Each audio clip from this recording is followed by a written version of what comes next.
and I want to encourage all of us who are given the privilege to serve to do so with passion and commitment for the Kenyan people, for the African people. Again, and as I said on Sunday, those of us who have been given the privilege to serve, do so with humility. Have empathy with the people that you take care of. Respect those under you. Address them with respect and decorum. It costs you nothing. Nothing, absolutely nothing. Because people are people. So those of us who are here who lead this or that organization, those placed under your care, please treat them with respect and dignity. If you serve the people of Kenya, those are your bosses, they are your employers. Dignify them by the way you address them. Even when there are challenges, remain calm and steady and address problems in a humane and humble manner so that those who are victims of that challenge can feel understood and empathized. That is a hallmark of leadership. The Principal Secretary, State Department for Livestock Development, Jonathan Wewe, Leaders Present, the Director of the Inter-African Bureau of Animal Resources, representatives of the African Union member states and the African Union Commission, representatives of the Food Agricultural Organization, representatives of the World Health Organization, representatives of the International Atomic Energy Agency, representatives of research institutions, researchers, eminent scientists, distinguished partners, distinguished delegates, ladies and gentlemen, good afternoon. I have a prepared text because when you talk to scientists, you don't talk off the cuff because your statements must be factual, based on facts and statistics. So I choose to read something that is written. I bring you greetings from your fellow scientists and the President of the Republic of Kenya, Dr. William Samoei Ruto. And on his behalf and the people of Kenya, I welcome you to the home of African hospitality. Besides hosting this 36th General Conference, we welcome you to the home of the African Bureau for Animal Resources.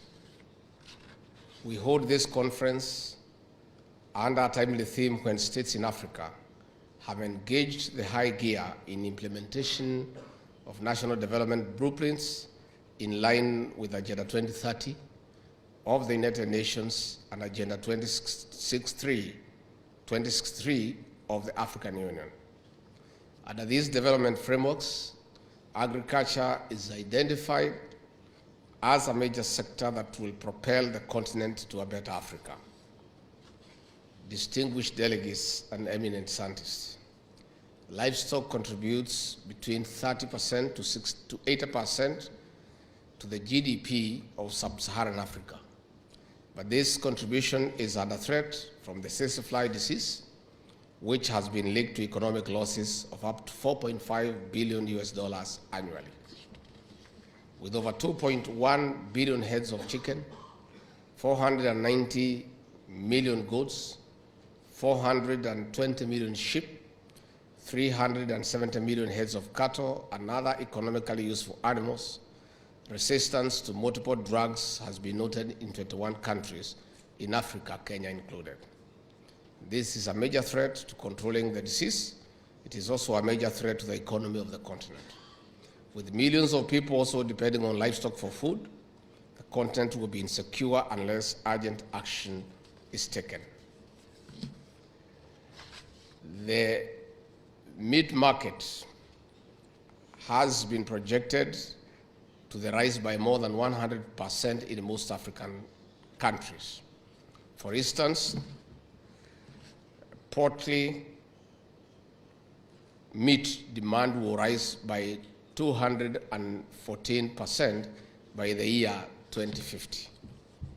On the other hand, On the other hand, globally, it is estimated that the meat demand will increase by 80%, majorly due to urbanization. And without adding much, is to say this conference is very important. And with over 300 participants from across Africa and beyond, we have an opportunity to evaluate in detail the strategies we have employed for decades. With advancement in technology, this meeting brings different experts to the table. It is through blended ideas that we can innovate to banish the disease. Further, it is a moment to look at the contribution of research in solving contemporary challenges. It is not about the quantity of research, rather the quality of research for positive impact. Distinguished delegates and eminent scientists. On the other hand, research has established that livestock contribute 10% methane, one of the key greenhouse gases driving climate change. Furthermore, over 48% of rangelands degradation in sub-Saharan Africa has been attributed to livestock. In this regard, this meeting is important in contributing to sustainable food systems through integration of climate-smart agriculture. As we also protect the environment from destruction, especially vegetation, we must find a balance for elimination of the tsetse fly. This is how we meet our commitment to the Loam resolution of the year 2000 of eliminating tsetse flies through this campaign. Distinguished delegates, indeed, Kenya remains steady in eliminating the tsetse fly. Under the current development policy, the bottom-up economic transformation agenda, manufacturing is a key pillar. In 2 years, Kenya will stop importing leather items. That is why we are expelling this fly disease, as it's important as we look forward to spurring the leather industry in Kenya. In conclusion, I call upon all stakeholders to work towards impact outcomes in policy and operational research. On this note, it is my pleasure to declare this 36th General Conference officially opened.